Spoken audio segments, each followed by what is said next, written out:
for the technical difficulties. So before we begin, I just want to let everyone know that this webinar is being recorded in case that affects whether you want to turn on your camera or unmute. So I would like to welcome everyone to our fast fashion webinar hosted by Bye Bye Plastic Bags, New Jersey. So feel free to introduce yourselves in the chat.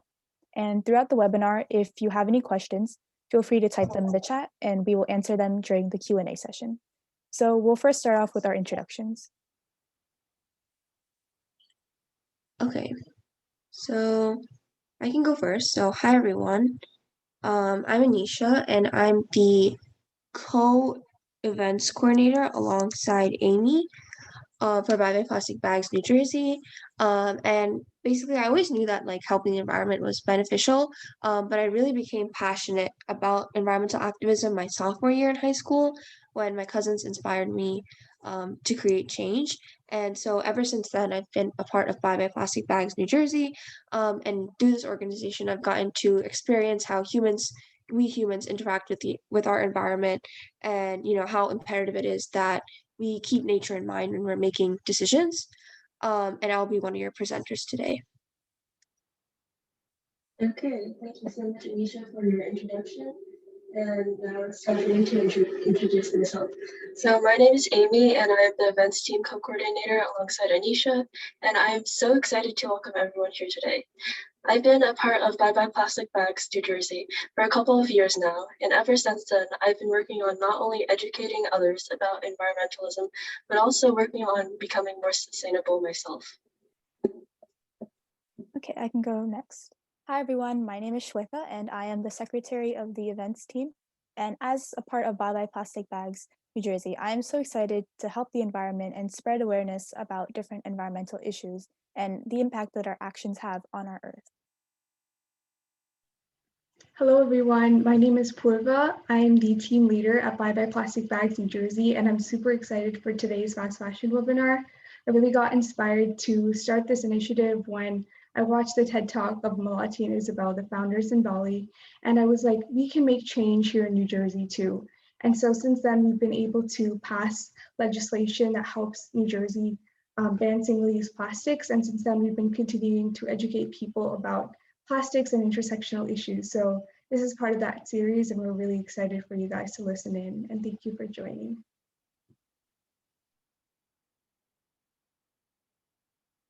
So before we get to the main part of our webinar, I would just like to talk a little bit about our organization.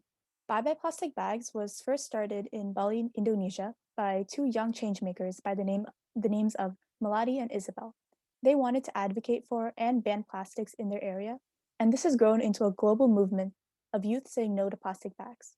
There are several different teams around the world, and as part of New Jersey's team, we are focused on raising awareness about different environmental issues such as plastic pollution and environmental justice. So some of our goals include advocating for the Green Amendment and educating the youth of today and tomorrow to address existing inequalities. So we are always accepting new members, and we love when we see people that are passionate about environmental activism and making a difference. So if this sounds like you, or even if you just want to explore whether environmental activism is for you, please consider joining our team. We have the link to the form available on the slide, and we will also have the link available after the presentation in a follow-up email as well.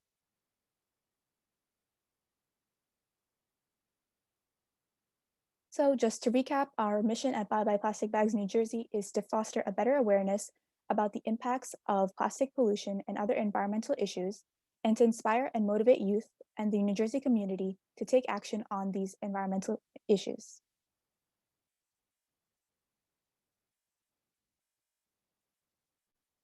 Okay, so with that being said, let's talk about the issue of fast fashion.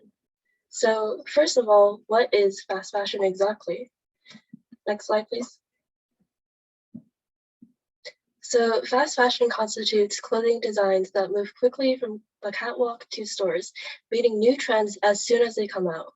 Fast fashion companies work on getting new trends on the market as quickly as possible so that consumers can buy clothes while they're at peak demand. The fashion industry used to run on a seasonal basis with fall, winter, spring, and summer collections, but now the fast fashion industry has picked up the pace so that new styles are released every single week. And because of the high demand for cheap and trendy clothing, many companies choose to mass produce clothing with low quality materials, cutting their cost of production and with it, the quality of their products. Next slide. So with the never-ending demand for new clothing, it is no surprise that we're producing clothes at a faster rate than ever before.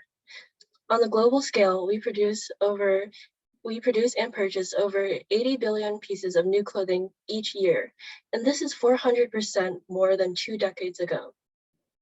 And on a national level, the US makes only 3% of the clothes that it consumes. The remaining 97% of outsourcing goes to developing countries around the world, where in many cases, more lenient laws enable the exploitation of workers, allowing for faster production on a larger scale. With new clothing constantly being released, consumers are incentivized to keep buying and wearing their new clothes for only a few times before they move on to the next trend. And as a result, people dispose of clothing with more frequency, generating large amounts of textile waste. In fact, the average American creates 82 pounds of clothing waste every year. Given that there are over 300 million people living in the US, just imagine how much textile waste we as a country would produce in just 1 decade. In the process of mass producing clothing, many fast fashion companies and textile factories use clothing materials that harm the environment. For example, making plastic fibers into textiles is an energy-intensive process that requires large amounts of petroleum and releases volatile particulate matter and acids like hydrogen chloride into our environment. Additionally, the production process of non-organic cotton, one of the most popular fabrics used, requires large amounts of water and pesticides, which increases the risk of droughts and releases harmful chemicals into the environment. Another popular material, polyester, uses fossil fuels in its production, which contributes to the climate change as a result. And the pollution doesn't stop once these clothing materials are produced. Textile factories use cheap toxic chemicals to dye their clothing, and once the dyeing process is finished, the leftover water, which often contains arsenic, lead, and other harmful ingredients, is dumped into rivers, polluting the environment and poisoning the surrounding flora and fauna. In fact, textile dyeing is the world's second largest polluter of water, and it produces 20% of our global wastewater. Overall, large-scale production implemented by the fast fashion industry has resulted in the depletion of non-renewable resources, the emission of greenhouse gases, pollution, and the use of massive amounts of water and energy. It is estimated that fast fashion contributes to 10% of global carbon emissions, and this won't stop. Emissions from textile manufacturing alone are projected to skyrocket by 60% by 2030, which is less than 10 years from now. However, there are also issues that occur after the clothing has been bought. As I mentioned before, a lot of the clothing purchased just ends up going into landfills. And most of this clothing just sits in these landfills for 200 years or more, slowly releasing harmful gases into the air. So the clothing that you throw out today could still be here 2 generations later.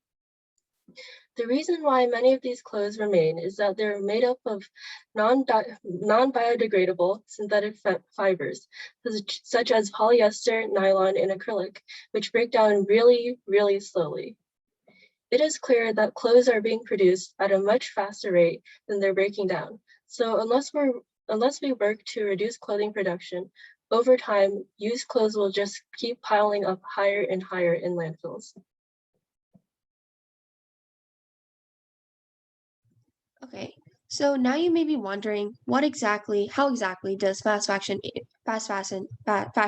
impact local communities? So the first thing is that in many communities, we often see a rise of intensification of agriculture, where farmers are continually spraying their crops and their farms with pesticides and other fertilizers, and that leads to many harmful chemicals contaminating our water sources and our food. And example of a country that does this is India, where due to the increases of pesticides being used and chemicals, there's a dramatic rise in congenital disabilities, cancers, and mental illnesses. And not only that, but many farmers often go into debt purchasing expensive GMO seeds that need to be kept up with production. And they're kind of in a two-way crossroad here, because if they don't produce those seeds, if they don't buy the seeds, then the seeds that they have will take longer to grow, and a lot of the crops can be spoiled, and that leads to a lower harvest. Um, and we see that another major theme of fast fashion is the exploitation of workers. So we see that, fast fashion companies often outsource their textile production to other underdeveloped countries because labor is cheaper there than it is here. But this often produces additional problems because many of these countries do not have strict laws, as Amy mentioned, and so there's a lot of child labor and exploitation of women. And these people work long hours for very, very little pay, and they're in very dangerous conditions, such as really poor air quality, which causes them to breathe in dust and other chemicals, and that can lead to different diseases and harm their health. The risk of accidents are also high in this place. And the reason that this cycle keeps perpetuating is because these workers are too poor to fight back. And oftentimes they're not educated enough either. So they don't realize their rights and the types of hazardous conditions they're working in. And some of them need the money to survive. And they're living from paycheck to paycheck. So it really is a massive problem. And what happens with fast fashion and a lot of people buying into fast fashion is that the companies then that are producing fast fashion get large sales and profits, and then they end up prioritizing money over people's health and the damage that it's doing to the environment. So now you may be wondering, how does fast fashion relate to plastic production? And fast fashion, or fashion in general, relies on plastic production to grow. A lot of the materials used to make clothes are out of, synthetic plastics or other plastic materials. And just to give you some statistics, in 2015, the year of 2015, 63% of the materials used were plastics. So that just shows you how big of a percentage plastics are used to create clothes. And another additional statistic is that out of the 63, only 3% of the materials were recycled. So not only are we producing these clothes that are damaging to the environment, we're not even making any steps to recycle them or reuse them. We just keep producing new clothes, which is a really big problem. And another big problem with fast fashion and plastics in general is microfibers. So a lot of the clothes that we have contain these tiny fibers called microfibers, and basically they are released every time your clothes degrade. And every time you wash your clothes, they're also released. So once they're released into the environment, they can contaminate water sources and oceans, and then are consequently ingested by marine animals, choking them and essentially killing them.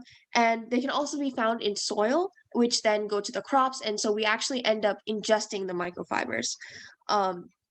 Which is very harmful. As I mentioned, washing clothes sheds microfibers into the oceans. And just to give you some statistics, again, washing clothes releases 500,000 tons of microfibers into the ocean each year. And that's the equivalent of 50 billion plastic bottles. So, you may not be familiar with tons and how much is too much, but we all know about plastic bottles, right? And how harmful they are. And these washing clothes releases the equivalent of 50 billion plastic bottles, and that's a lot of plastic bottles. So just think about the consequences that has for our environment. And then another study in 2019 found that the estimated US and Canadian households release over 870 tons of plastic microfibers into the ocean from just laundry alone. So the key thing to keep in mind with that statistic is that that number is already high, right? 870 tons, but it's just from laundry. So it doesn't take into account the plastic bags, the plastic bottles, or any other plastic waste that you might produce, plastic packaging. So that number is actually in reality very, very, very high when you take into account all plastic materials. And a lot of you may not be familiar with tons, so I want to give you guys another statistic, which says that in a single load of laundry, so every time that you load up your laundry, there are 10 to 12 million microfibers released. So that's every single time, and you're consequently consistently doing that over a year, right? And that's just you, and there's other people that are doing the same thing. So it all adds up to these really big numbers, and we can see how, it's damaging our landfills and our water and everything. And then on the last, I just wanted to put down some examples of synthetic fibers that release a lot of microfibers. So we're going to talk about what you can do to reduce your impact with fast fashion, but um, you can also think about buying clothes that have less microfibers in them, or that release less microfibers when they're being washed. So this is just like a chart. So the polyamide fabric they found releases the most microfibers after one wash, and the acetate fabric was next, and the polyester um, was last. But all of these are synthetic fabrics, and all of these were the top three fabrics that produced the most microfibers. So that's just something to keep in mind. So now, we told you everything about fast fashion and its impact, but you may be wondering, well, how can I help? How can I help this movement and do my part to, fight for this environmental issue? And that's what we're here to talk about next. So the signs, so a big thing is you want to avoid brands that are buying into fast fashion. And so these are just like some signs of a brand that maybe into fast fashion. So if the brand you're looking into has thousands of styles that address the latest trends, then that's a very big sign. You may want to ponder, will the clothing in the websites or the stores go out of style quickly? Do they have, like Amy mentioned, the seasonal styles and collections, or are they releasing it on a daily basis, on a weekly basis? Are they only available for a limited amount of time? That also goes into that same criteria as well. You want to look at where it's produced, and you can often, if you research a brand long enough, you can often find on their website, or maybe on a different site, you can find where it's produced. And if it's produced offshore, chances are that it's a fast fashion brand.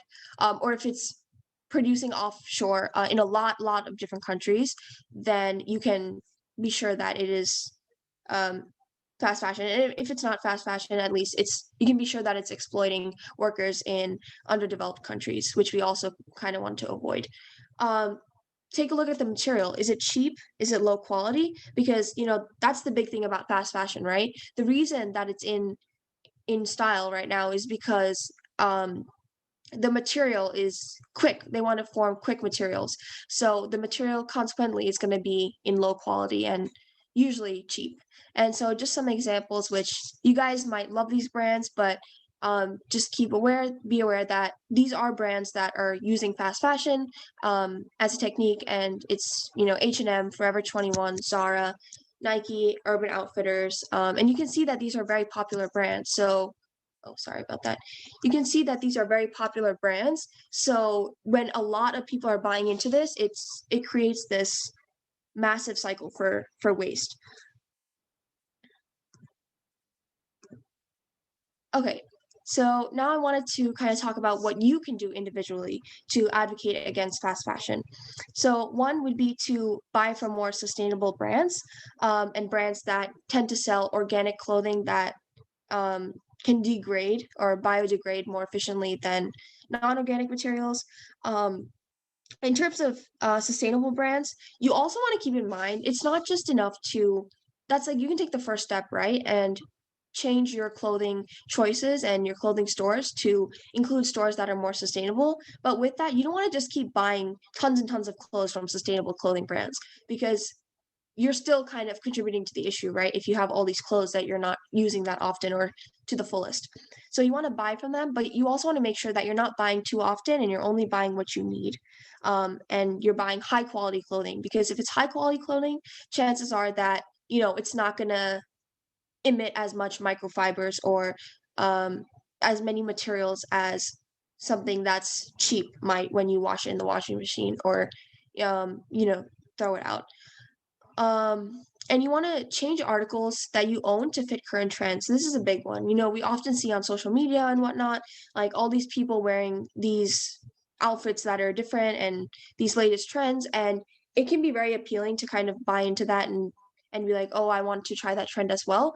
But you have to keep in mind that, you don't need new clothes to do that. You don't have to go to a store and buy them. You can make alterations to the clothing do have and kind of change them to fit the trend. And a big thing with that is creativity, right? So the good thing about this is that you can use your own creativity to do whatever you want to your clothes.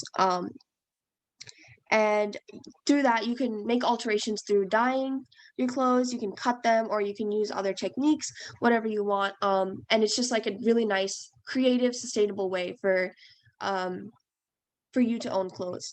You can also buy secondhand clothing. So I know thrifting is like a very common, it's very popular among people our generation. But also look into charity stores. And for both of these thrift stores and charity stores, they are very good because you're contributing to the cycle of, buying the clothes, but you're also donating your own. So you're kind of perpetuating the cycle, and more people can benefit off that.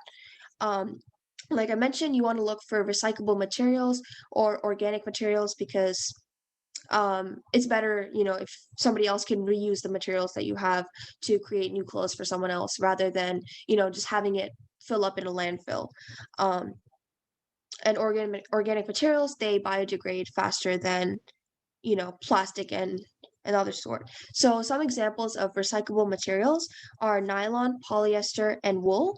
And some examples of organic materials are linen, hemp, and cotton. Um, and you also want to think about washing your clothes less, so that way that you're loading up less loads per year, and that can ultimately just reduce the amount of microfibers that are released into the environment, and chemicals and dyes that are getting released. um, Another big thing is you have to change the common attitude of, you don't want to have this attitude that like, oh, I'm going to buy clothes because I can donate it later, if you're not fully committed to buying that piece of cloth, because um there's no guarantee that you're going to donate it later. And a lot of the people who think like that, their clothing just ends up and piles up in their closet and then gets thrown out in and piles up in landfills. So you want to make sure that you don't have that attitude.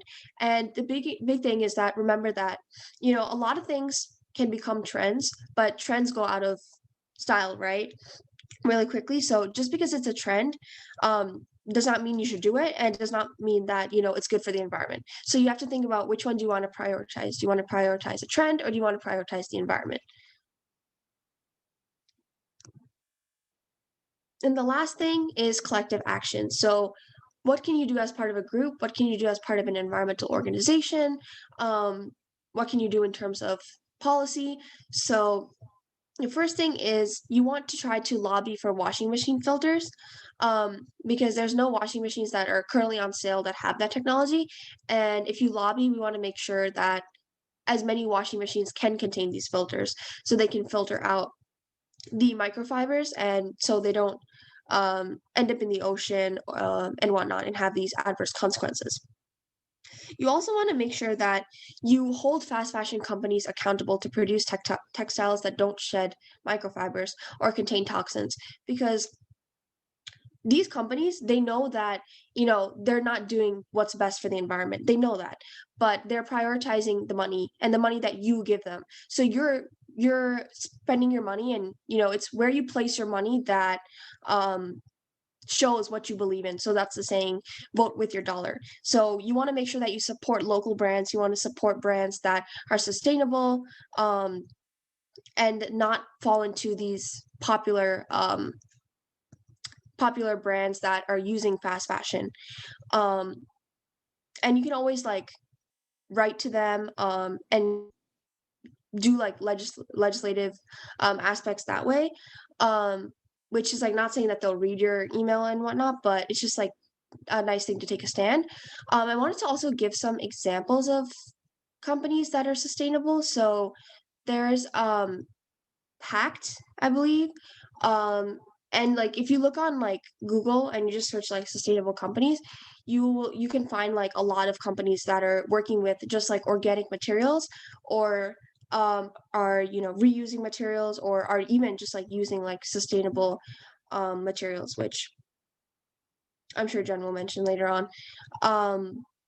But yeah, you just want to make sure that you're not going into these trends of fast fashion and holding these companies accountable for what they're doing.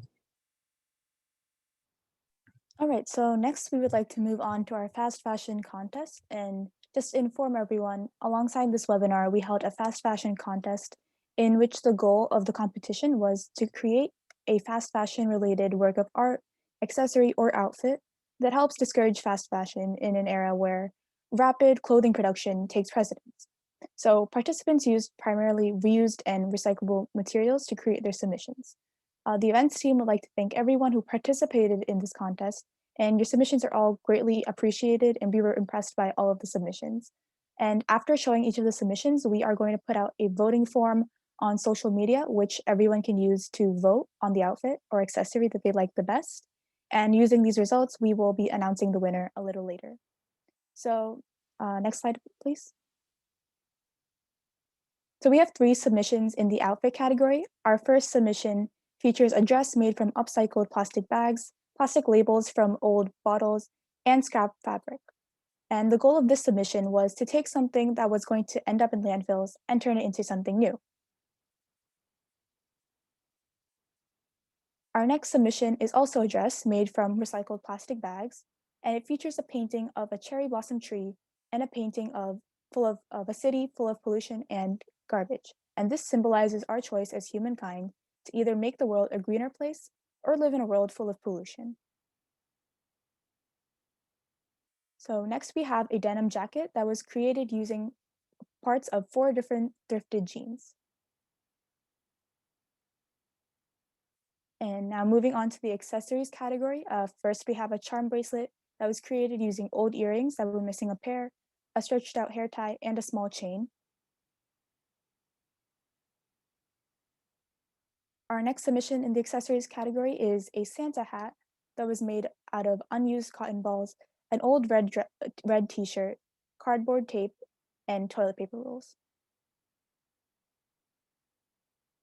And our last submission is a mounted doll made of Linda wrappers, old tape, bamboo skewers, old cardboard, a marble, plastic pipe cleaners, and an old styrofoam.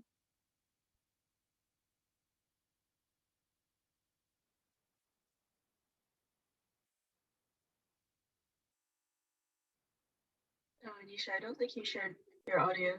So if you could just do that real quickly. Because Okay. yeah, we can't hear any sound. Okay. Yeah, I'll reshare.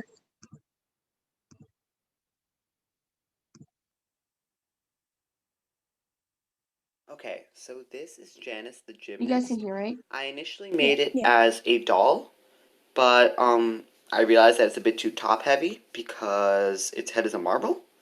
So I turned it into this thing that you can spin, which helps people with like anxiety or if you're just feeling bored in math class. So you can just spin it. And it's strangely addicting. And it's all made from 100% trash, or things people would be normally consider trash. And yeah, it was just a really fun creative project. So I hope you like it. Okay, so that was the mounted doll. Okay, Oh, so this sorry. is Janice. Okay. Okay, so once again, thank you to everyone who submitted something, and we will be putting a voting form out on social media later on. And then after looking at the results, we will get in contact with the winners later on to give them a shout out on our social media pages. So next slide, please. So moving on to the next segment of our webinar, I would like to give a warm welcome to our guest speaker, Jenn Halweil. Next slide. So Jenn is currently the founder of an educational multimedia initiative focused on inspiring innovation that is sustainable and socially conscious and serves the global community. She was also formerly an electrical engineer focused on sustainability, renewable energy, and the social and political impacts of technological innovation. She is also the founder and former CEO of Legacy Impacts, an educational nonprofit that organizes events drawing over 50,000 attendees. Jenn is also focused on championing diversity and inclusion in STEM through a number of initiatives, such as documenting Chloe Capital's hashtag Invest in Women tour to deploy over $20 million in capital to female-led startups across the nation. So without further ado, I would like to now hand it over to Jenn. Hi, everyone. Thank you so much for having me. I'm pretty excited to talk with you guys about sustainable fashion. Before I go beyond, in a brief interlude, after I did Legacy, I actually did some modeling, some runway and some fashion modeling. And so I've seen this industry firsthand, and there's some really exciting things on the horizon. But to everyone's point so far that's spoken, there's also some challenges that we have yet to overcome. So I'm going to hopefully dig in a bit more on the solution and how we can start to think more sustainably about fashion.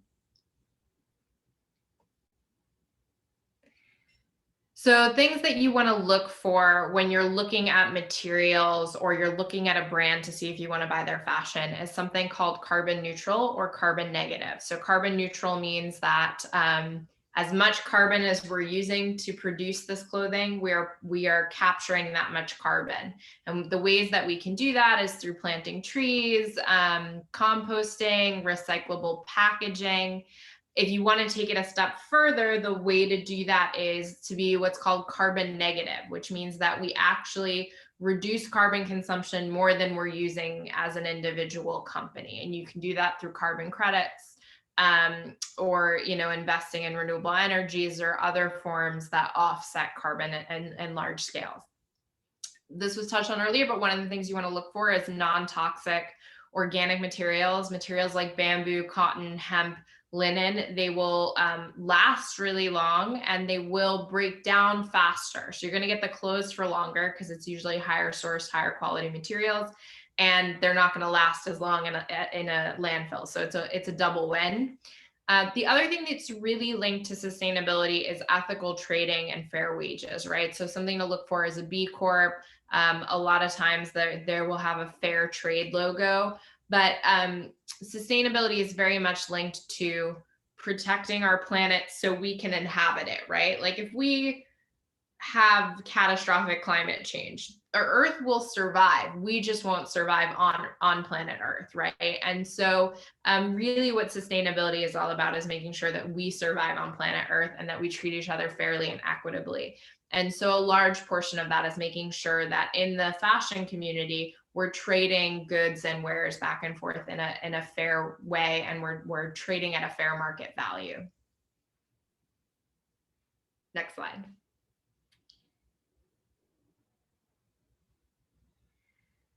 So to dig in a little bit more on these materials, so everything we listed as sort of top of the pile organic materials. If you want to take it a step further, there's these sort of sustainable semi-synthetic materials and fabrics. The mostly vegan ones that you can see are modal, apple leather, cupro, lyocell. There's vegan synthetics, so something like recycled polyester, right? We're reusing it. And then there's animal derived, right? So sheep's wool, alpaca wool, cashmere, yak wool. You can do vegetable tanned leather, so it would be vegan, but the tanning process is what makes it not vegan. And down and silk. And I know if we have any PETA people that sometimes folks don't want to see this, but when we're sustainably farming, right, and we're using the majority of the animal, that's been done for thousands of years and is a much, much better approach to fabrics and materials than using plastics and polyesters. Next slide.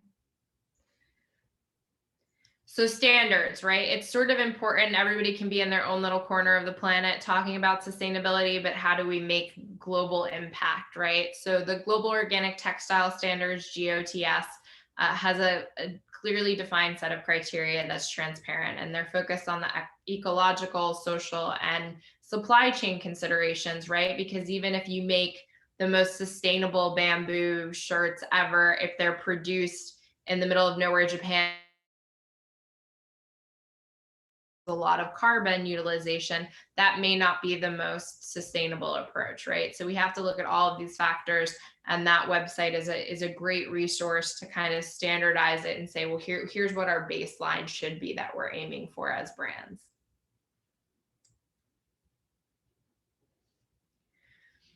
Thrifting. So you guys talked about this. Thrifting is a great way to do this. Like, and thrifting not mentioned, go to your grandparents' closets, go to your parents' closets, right? Something they don't wear anymore can be really cool for you. I wear some of my mom's old sweaters and she loves it from the 80s.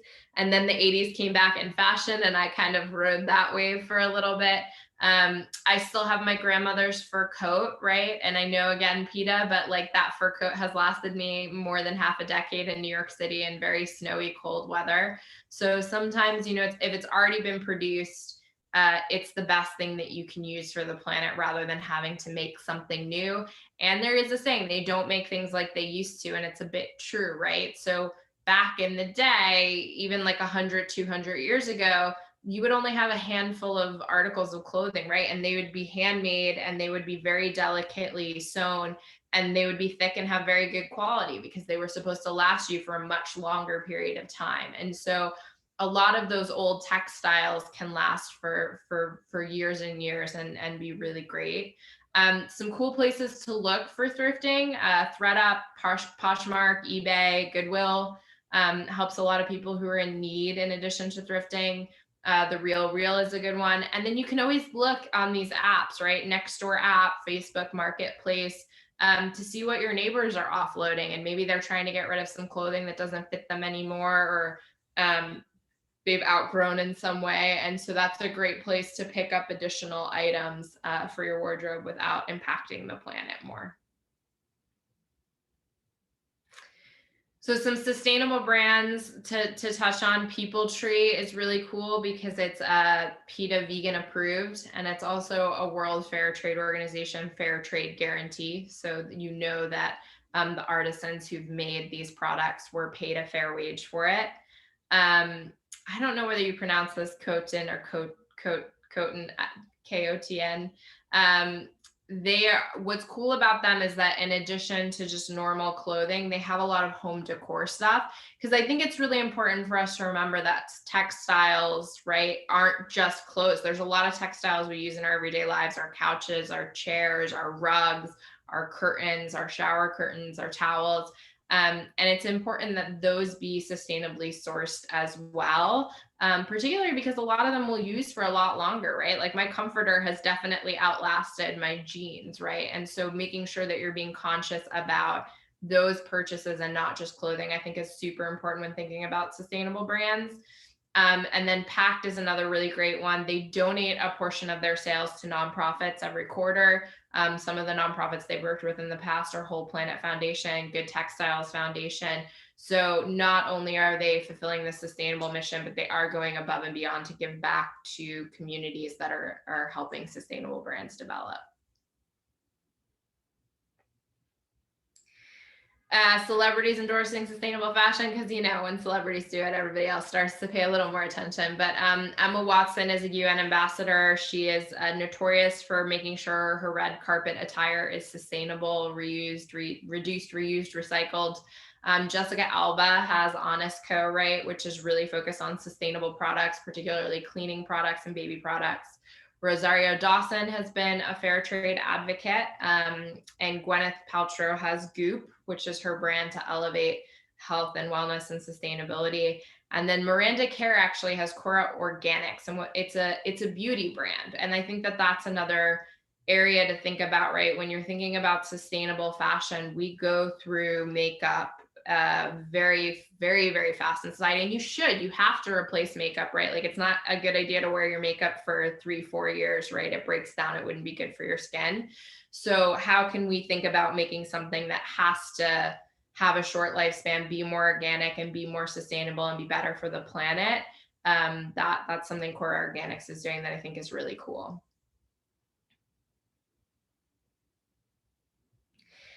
Ambassador accountability, right? So it's you guys talked about this earlier, but like how do you help all of this? And in an individual way, it's shopping, it's telling family and friends, but in a larger scale, how do you get involved in a way that may not be super time consuming?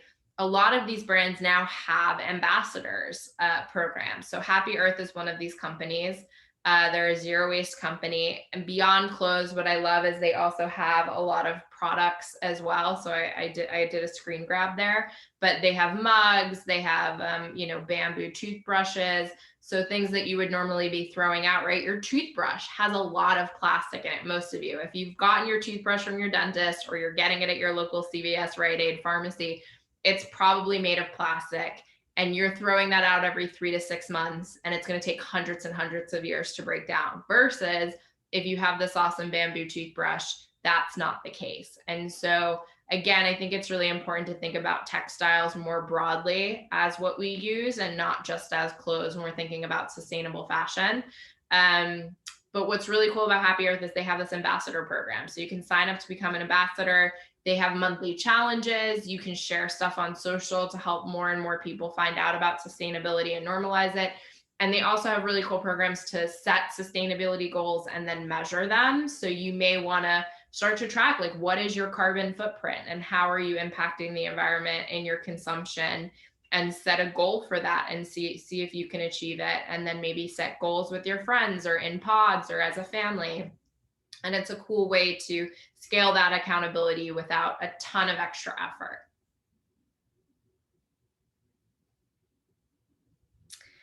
So events, right? There are a lot of events happening all over the world to talk about how we do more sustainable fashion. These are a few of my favorites. So Copenhagen Fashion Summit on Sustainability is one of the top global fashion summits in the world. The Sustainable Fashion Collective and the Sustainable Fashion Forum both do events, and they also have a lot of great resources in terms of, like, they're an online publication. And then there's the UN Alliance for Sustainable Fashion. And I know a lot of you guys that are tuning in are here in the New York City metropolitan area, right? So we have, like, the UN right down the street from me. So that's a great organization if you want to get more involved in setting global policy or how to move the needle for the planet as a whole. They're a great organization to get involved with.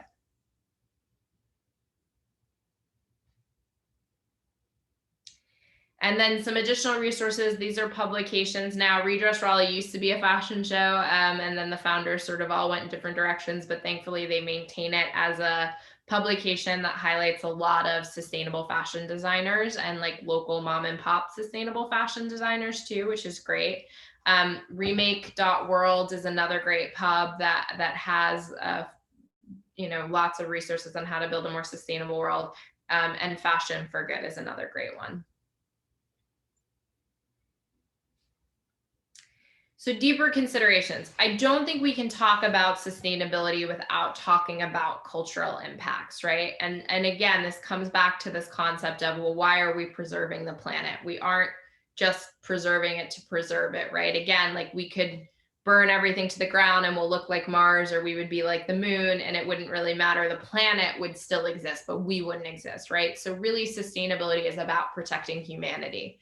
And if we're talking about protecting humanity, then we cannot divest the fast fashion industry's sort of colonial, sexist genesis, right? So if we think about where fast fashion evolved from, it's in the last several hundred years that we started moving towards changing our clothes more frequently, right? So for most of human history, you look at Native American tribes or various nomadic cultures, they'd have their outfit and they'd have it until it fell apart, and then they'd make themselves a new one, right, from animal skins.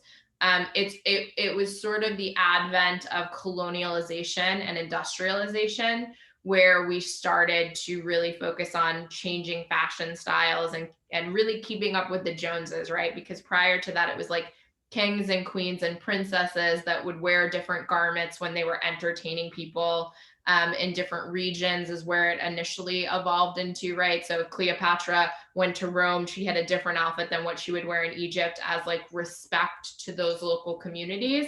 But then it very quickly became everyone wanted to be kings and queens and everybody wanted to wear different things all the time, right? And that genesis really came from colonialization and slave plantations and cotton farms, right? And people being exploited for free labor. And so that has evolved today to the modern version of this, which is sweatshops. So, there are places in China and India and other regions where People are not paid a living wage. There was a huge issue in China, right, with one child per family laws, where a lot of women are undocumented because people wanted men to carry on the family name. And so they would have daughters and they didn't want to abort them. And so they just send them off to factories. And so that legacy is really deeply embedded in fast fashion. And the more you can move away from fast fashion, the more that you're moving away from that towards a place of equality. And it's why we talk about things like fair trade. It's why wages are important. The other piece of this, beyond the racial identity pieces, is this intersection of gender equality, right? So there are 60 million fashion workers in the world, and 80% of them, the majority, right, 4/5 are women ages 18 to 24. So that means that when you are making choices in this industry, you're predominantly affecting women. And so how can we do that in a way that we are giving women more equity, that we're giving them more consideration, that we're giving them fair hours and fair compensation? But also, like the hypersexualization we see in fashion, right? Not everything needs to be about objectifying and hypersexualizing women. And so I think it's important, if you're going to talk about sustainability, to at least have those deeper considerations, because they go hand in hand. You can't completely separate them out.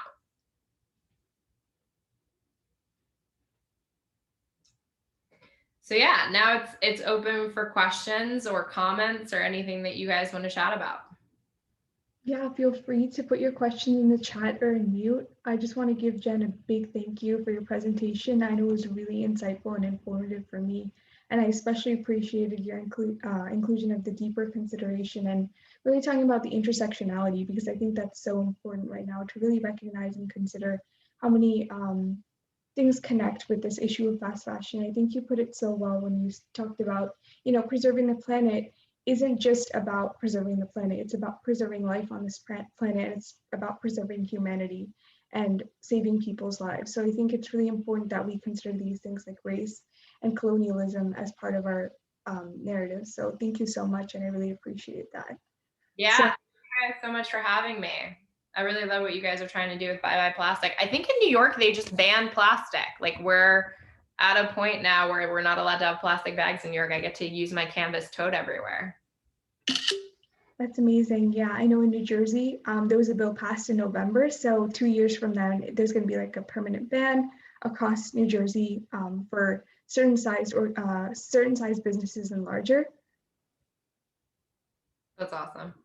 So Arish has a question for Jen. Do you think that the deeper consideration issues that you discussed are beginning to receive more press and lashback, or are they still ignored to this day? Yeah, I would say it's waves. So when Me Too happened, right, we got to have a bit of a conversation about gender equity and equality, but then sadly that was lost in the recent wave of Black Lives Matters, right? And so I think, unfortunately, media particularly tokenizes issues, because the way that most media is done is on a legacy of advertising, right? So how does most media make money?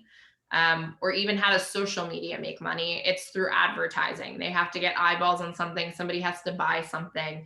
That transaction point is how media makes money. And so media makes more money when they segment audiences. And so they can go to a brand and say, we're going to get you women in this demographic, or we're going to get you people of color in this region and this demographic. And so what tends to happen with a lot of social justice movements is it takes a cataclysmic event that is like a tipping point, like it had sort of simmered for a little while, and then this one moment happens, and then we all take to the streets and we march, the Women's March, or we take to the streets and we march Black Lives Matters. And for a brief period of time, it changes the conversation and we get to make a little bit of progress.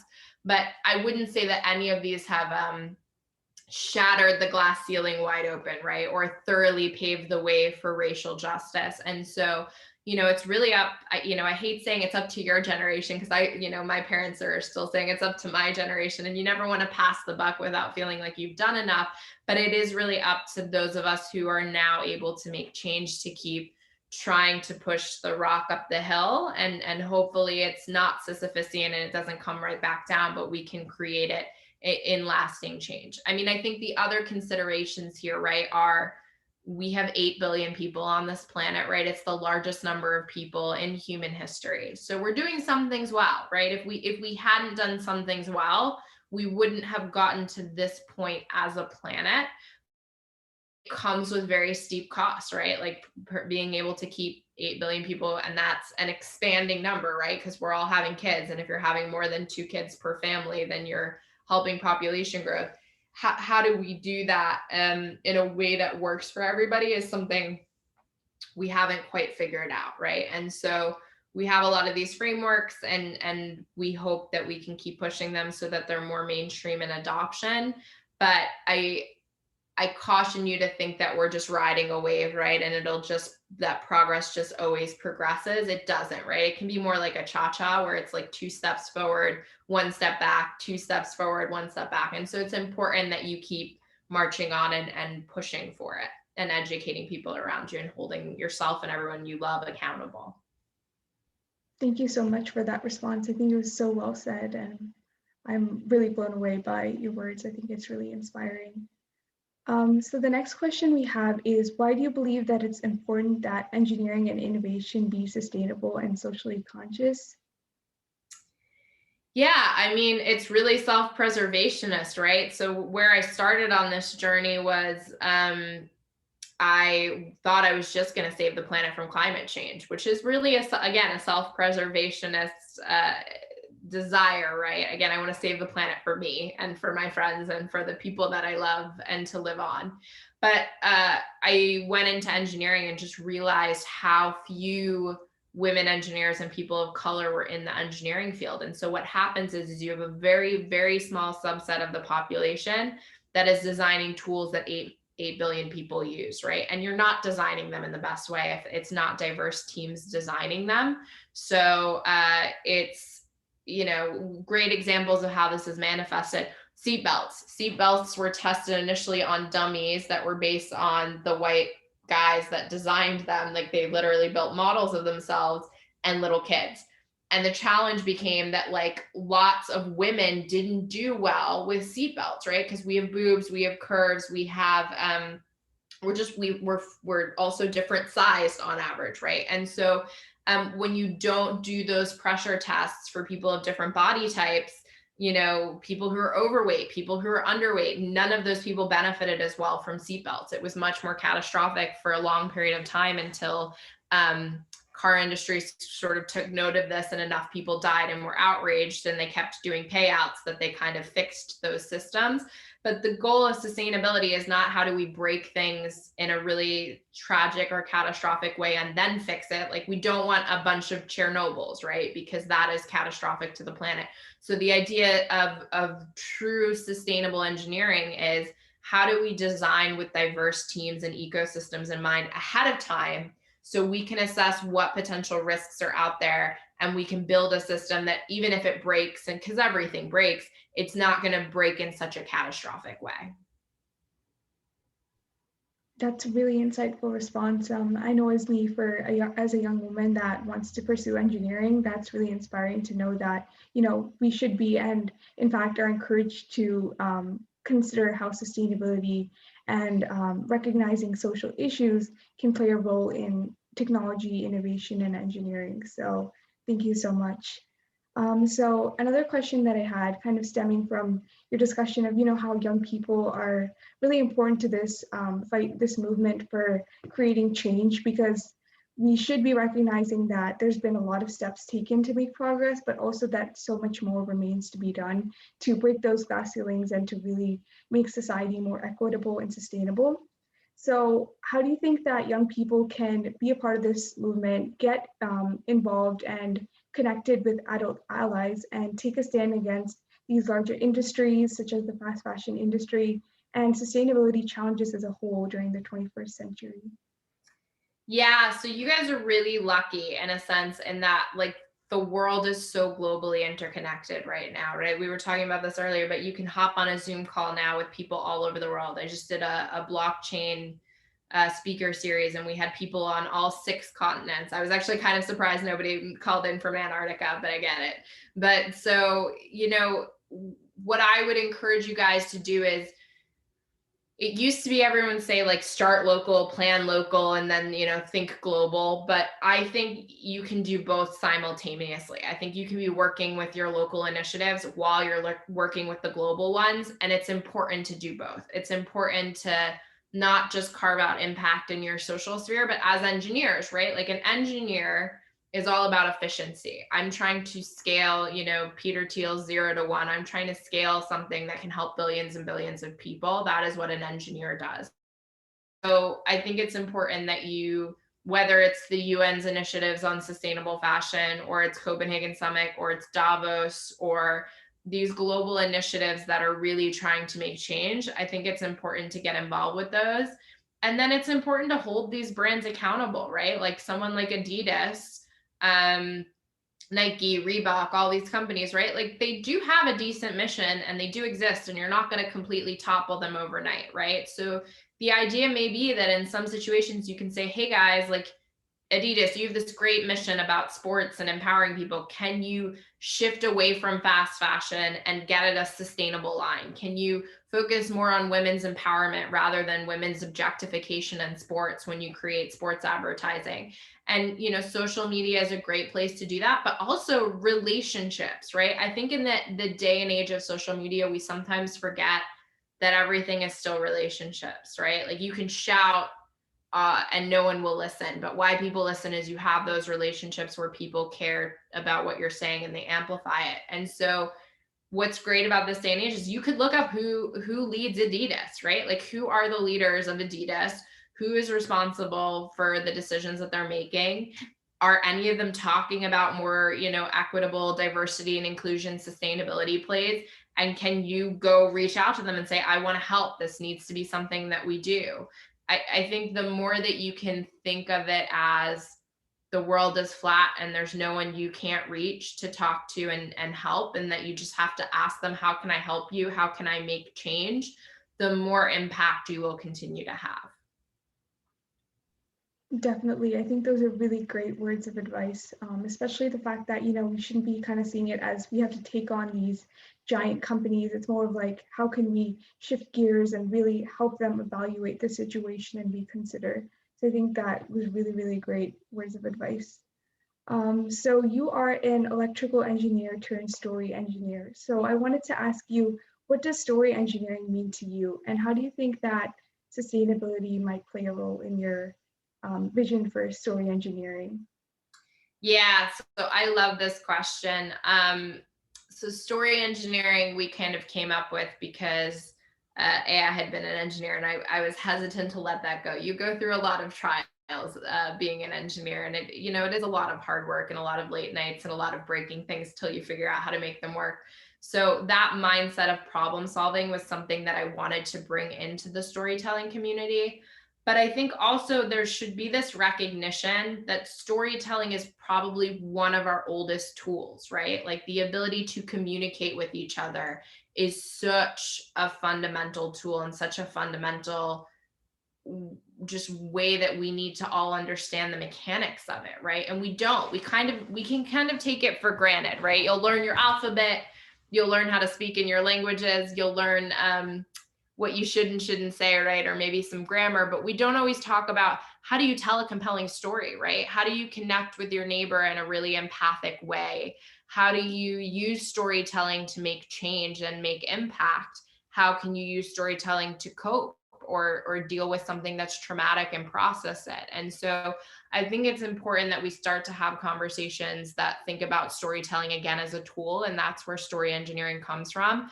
But I think it's also, if you take it a step further, it's important that we recognize like how to look under the hood, right? So sustainability in fashion, we have to look under the hood to see what's going on and how to make the industry more sustainable. Or back when I was an electrical engineer, looking under the hood meant don't just flip your switch on and off, right? You want to know, where is your power coming from? Where are those sources derived from?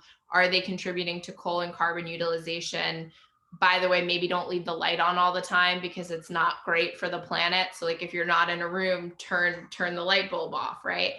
And so when it comes to storytelling, there are certain dominant narratives of storytelling that are no longer serving us. Historically, we had this sort of hero and villain version of storytelling. And it's a layover from literally telling stories around a campfire, or even fast forward a few thousand years to telling it in pantheons in Greek times or in Roman times, right? You had to tell a story orally and the other person had to remember it. So what's the easiest way to make that happen is you have to distill it into hero, villain, they fight each other, hero wins and we do great things and yay, or the hero loses and it's a tragedy and it's a moral tale. And that was like our fundamental thousands of years.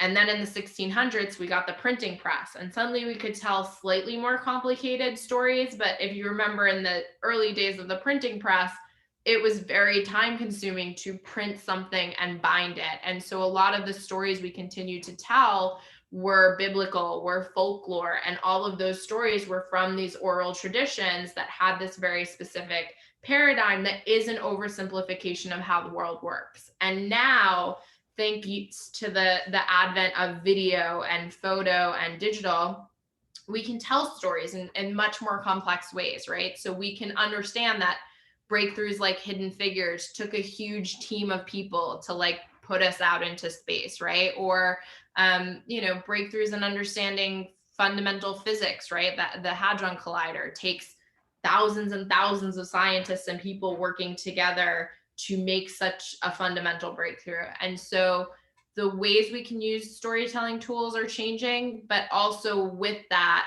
they aren't necessarily changing fast enough, right? We still have a lot of the implicit bias of traditional storytelling and who we view as a genius and who we view as a hero and who we view as a villain.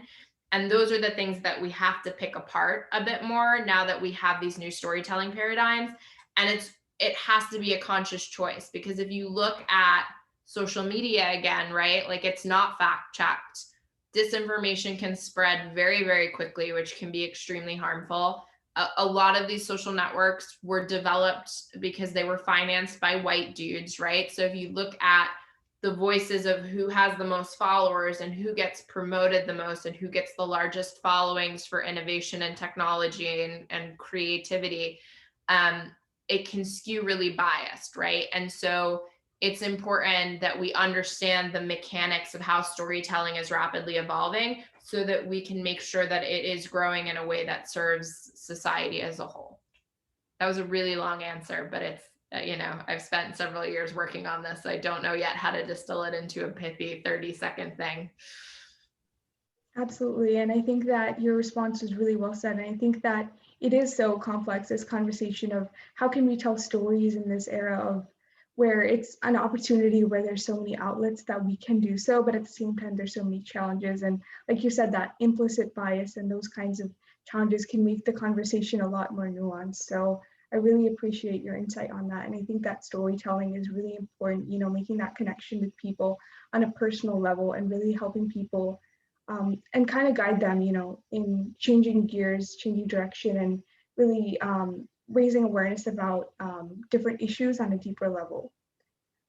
So our next question for you is, in your Pop Sugar featured article on how to dress for a job in the tech industry, you shared about how your street casual meets Catwoman fashion style is really important to you. So how do you think that fashion has shaped your identity as a woman in tech? Yeah, so this is a really interesting question, and it's still something I think I did that article a couple of years ago, and I still don't know, like my answer ebbs and flows year to year. But um, tech bros do this a lot. They'll wear the t-shirt and the jeans, right? Or like for Steve Jobs, it's the turtleneck and the jeans.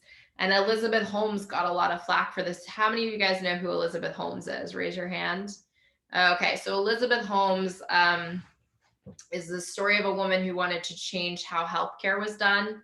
She wanted to create a device that would be like your computer or your microwave or coffee maker, and you'd prick your thumb, every now and again, and it would check your blood levels and it would tell you what health issues you had or needed to watch out for and what you should eat and shouldn't eat. And in theory, it was a great idea, right? Until people started digging into like, how do you do these tests and centrifugal force for running blood tests, et cetera. And it's like, well, you really need at least today a device that's the size of a refrigerator, right? And it would be very, very expensive and costly. And so she did what a lot of entrepreneurs do, which is she bullshitted a little bit. She was like, oh, we'll have it ready in time. Like she raised all this money from investors and she's like, I'll have it ready in time. And it's, you know, a lot of entrepreneurs have done that over the years. Chobani, Steve Jobs, like they will all tell you stories of how an investor came to them with, or like a contract from a big corporation came to them and they didn't have the bandwidth for it, but they just took the money and they're like, we'll figure it out. We'll make it work. But in her case, she was charged with fraud because it's the medical industry, right? And so you're supposed to only say things that are extremely factual, that I can do this in this moment is an exact science. And so she was charged with fraud. The company was bankrupted.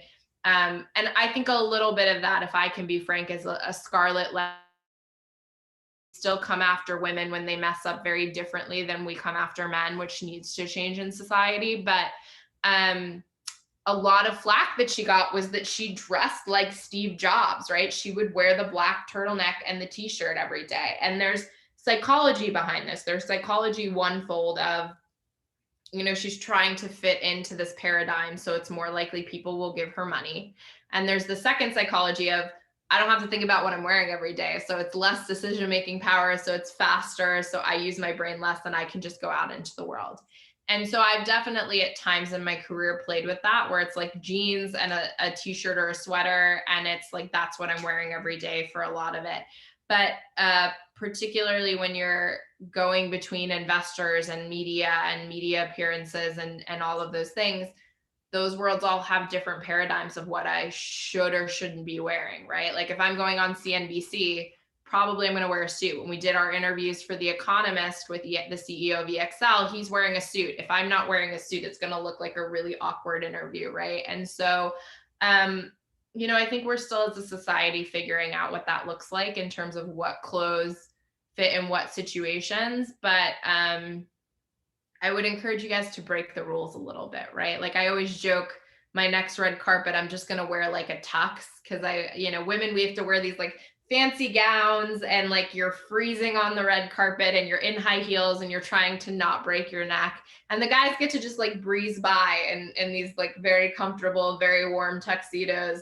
And so, you know, I think you guys can break the rules a bit more, right? Like gender fluidity in fashion has also changed a lot now. We have like, who was it on the cover of Vogue that wore a dress that was a guy?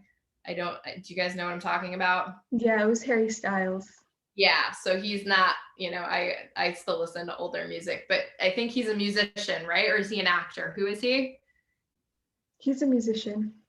Yeah, so he's your generation's musician, but that's cool. That's super groundbreaking, right? Like my generation had Bowie, and Bowie played where he would wear crazy makeup and he'd wear like a little bit more effeminate stuff, but I don't think he ever like graced the cover of Vogue in a dress. So I think progress has been made that it really should be about what you're the most comfortable in and what makes you feel fulfilled is really what I encourage people to do. But for me, I'm still very much the lost generation. We're like finding ourselves because we've been fed so many different messages from so many different generations of what we should and shouldn't wear. I love that message of really trying to break those boundaries. And I agree, like even as a young person, sometimes I definitely still feel confused about what fashion means to me, what it means to our generation. And like, but it's really nice, again, as you were saying, to see these diverse representations and people really challenging these paradigms. So our next and I think our final question is, as the chief story engineer of Go Beyond, you are leading the mission to challenge what we as humans know to be possible. So what are some of the initiatives that Go Beyond is working on to challenge misconceptions and elevate diverse innovators? Yeah, we have a lot. Where do I start? So you guys highlighted Chloe Capital. We're trying to change investment in women-led and minority-led tech startups. Their minority-led actually has gotten a lot of attention lately, right? So Goldman Sachs and Morgan Stanley have launched funds for African and people of color, BIPOC creators, especially in the wave of like Black Lives Matters. what is kind of heartbreaking is 3% of venture capital goes to female-led startups. Like that's where you don't have a male co-founder, right? So purely females as the leading team. And that's heartbreaking when you think about we're 50% of the population, right? Those stats are actually more atrocious than the investment in Asian communities and African communities. I think Native American communities are the only other community that's as overlooked as women in terms of investment. And so I would love to see those change, right? Like I think eventually we want to get to a world where everyone's diverse and inclusive teams and it looks like Star Trek, but we've had hundreds of years of lots of guys have raised money for all male-led companies. So I don't see a reason why there shouldn't be more female-led companies that are able to raise capital. You shouldn't need a male co-founder to have a shot at raising money. So that's one initiative we're super passionate about. We're super passionate about lately sports. That's sort of where my Adidas reference came from, but I've partnered with Caitlin Ohashi, who's the gymnast who went viral. She got like 140 million views for her perfect UCLA 10 out of 10 floor routine where she's just having so much fun in the time of her life and like was super set up to go into the Olympic Games and decided not to, right? Like she decided to take a step back because she just didn't like the hypersexualization of women in gymnastics. She didn't like the hyper competitiveness of the sports world and the Olympic world. And we've started digging in on sort of just like Olympic gender regulations, right? But it's mind blowing that it's only been a few decades that women can compete in Olympic sports. So we still have it in our mind, right? That guys are more athletic than girls and that they're better suited to it. And we believe in a lot of bad biological sexism. And we're slowly trying to break that down and unpack it because it reminds me a lot of as recent as the last 20 years, right? The president of Harvard had to step down because he believed that men and women's brains were different. And that's why there weren't more women in science and there weren't more women in Mensa. And a bunch of women were like, this is such bullshit. Like we weren't even allowed to apply for Mensa. We weren't allowed to apply for college for hundreds of years while you guys were doing it. So like the data sample size here is really off. And so he stepped down. And now what I love is like the highest Mensa holder in the world is a young girl, right? So we've completely debunked this myth that men and women's brains are different, right? And I think that there's still though this belief that men and women's bodies are so fundamentally different that men are good at sports and women aren't. And it's just like, again, you look at gymnastics, you look at figure skating, we know it's not true, right? We know women can compete at top levels.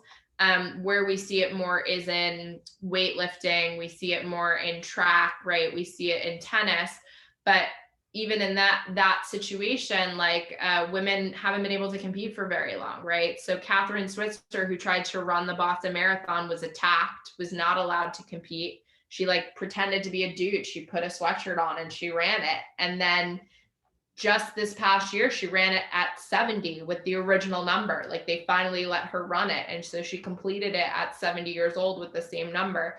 So there's that piece. There's also a piece from the fashion world, right? Of we train young girls and models that the ideal beauty type, if you're 6 foot and you're on a runway, you're supposed to be a size 0 and as skinny as possible. I was considered a curvy model when I was a size 2 and a size 4 and having hips and boobs. And I was short, I was 5'7". So I was the shortest model they would let on a runway versus a lot of my female friends who are like 6'1" and are this skinny, but whereas they're trained to just lose as much weight as possible, all my male model friends are trained to bulk. You have to have an 8-pack as a model, right? To be a model. And so my friends like Max Lamana and Kevin Kreider, like they're very beefy guys at 6'1". And I think that isn't testosterone, right? That is socialization. That is an industry telling you how you have to look as the ideal male and female specimen. And so that's another situation where I hope you guys will break it. And we're starting to see that. We're starting to see more female bodybuilders. We're starting to see people like Caster Semenya break records. And now there's pushback on, is she woman enough if she breaks that record? But so hopefully, you know, this is an area we're getting really interested in, of like, how do you push back on biological sexism and bad science? Wow, yeah. Hearing about all the work that you guys are doing is so incredible, amazing, and inspiring. So I wish you all the best, and we'll definitely continue to stay tuned and like pay attention to all the cool projects that you guys are working on. So I'm just gonna put in the chat the link to Jen's website as well as her Instagram, and I definitely encourage you guys to take a look at them and definitely maybe do a little bit more research about her work and all of the amazing things that she's done. So I think if you have, I dropped in our Go Beyond website because actually I don't think I've updated my personal website in probably 4 years. I need to do that. But Go Beyond has all of our most recent initiatives. So and thank you guys so much for inviting me and taking the time. yeah, thank you so much for joining us. If there's no last questions, I think we can end our webinar, but thank you so much guys for joining, and thank you so much again, Jen. Yeah, Jen, I just wanted to say thank you as well because I learned a lot with like what you were saying about even like just like Go Beyond and like what it does. I didn't know too much before, so like now I learned a lot. And if there's like any webinars or anything, like I'll definitely be able to join in and like hear about more about what you guys are doing. But I think it's like interesting because you're like mixing everything, you know, you're like part of everything. So it's like you're not in just like one subset, you're using your expertise to kind of help, you know, of environmentalism and even like just like changing trends in society, you know. So thank you for being here today. I really appreciate that. Also, you know, I want to encourage you guys to do that. So I want you to know like the Renaissance period in the 16 and 1700s when we did get the printing press and some of the major breakthroughs, they didn't separate out art and science the way we do today, right? Like they viewed it as one of the same. Da Vinci, Michelangelo, all the people that we had from that time. The early computer calculations, that actually is a woman who was designing the early computer principles, Ada Lovelace. So you know, I know that schools teach you everything as these separate, distinct pieces, but they're not, right? If you're learning math, you're learning math because it's like a language of how the geometry of the world works, right? And so there's art in that, there's beauty in that. So I would encourage you guys as much as possible. I think that's a really, really good point, Anisha, that like you want to look at how everything influences everything else and don't limit yourselves. Yeah, definitely. Thank you so much. If you in the future, like if you ever want to contact us for anything or like advertising or anything for any of your events, feel free to do so with our BBPB email. But yeah, I really enjoyed this, and I think like everyone here enjoyed it too. So thank you. Awesome. Definitely. Guys, have a wonderful rest of your weekend. Don't work too hard. Bye everyone. Thank you so much for joining.